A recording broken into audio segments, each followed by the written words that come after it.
Justin, Catherine Bernardo matapang na isinapubliko ang pagbabalikan nila ni Daniel Padilla.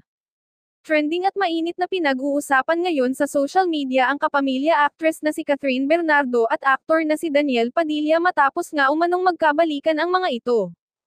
Ito nga ay pinatotohanan ng mosang ng showbiz na si Sian Gaza, matapos umanong may makarating sa kanyang balita mula sa kanyang reliable source na nagkabalikan na nga ang Katniel, matapos ang ilang buwan na paghihiwalay ng mga ito matapos nga nilang tudukan ang 11 years nilang pagsasama bilang magkasintahan.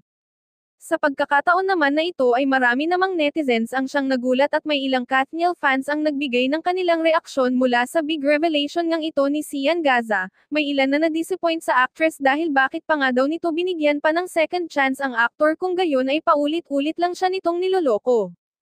Maaring sa punto nga daw na ito ay pawang katotohanan ang sinasabi ni Sian ukol sa estado ng Katniel ngayon, dahil alam naman ng lahat na ang sinasabi nito ay pinapatunayan nito. Sa kabila naman nito ay agaran namang pinabulaanan ito ng pamilya Bernardo ang kumakalat na balita. Ayon kay Mommy Min, huwag po tayong basta-basta maniniwala sa mga taong gumagawa lamang ng kwento in short fake newser.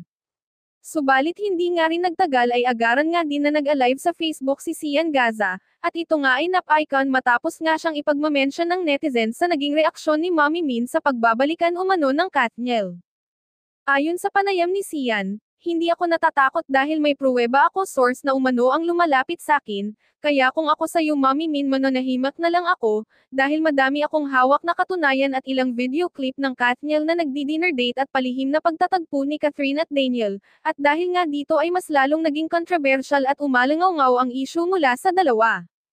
Samantala maging ang balitang ito ay nakarating din sa kapamilya actress na si Catherine, kaya naman hindi na din ito napigilan pa na magsalita matapos nga siyang kulitin sa backstage ng Pilipinas Got Talent dahil siya nga ang napiling judges dito. Sa naging reaksyon ngang ito ni Catherine ay halo-halo umanong reaksyon ang nangyari dito, kaya naman sa kanyang kahihiyan ay pansamantala muna siyang nagtago dahil sa pamumula nito na hindi na din siya nakapagsalita.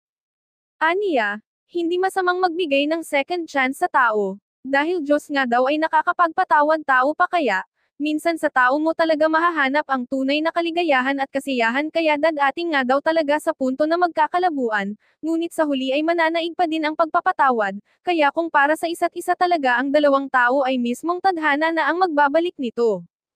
Kaya naman sa huli nga daw ay masasabi niyang masaya at panatag na ang kanyang puso ngayon, dahil sa wala na siyang sama ng loob na tinatago at napatawad na niya ang taong nagkasala sa kanya, kaya naman sa bandang huli sa naging pahayag ngang ito ni Catherine ay marami ang nagsasabi na baka nga daw na totoong pinatawad at binalikan na nito ang aktor na si Daniel Padilla.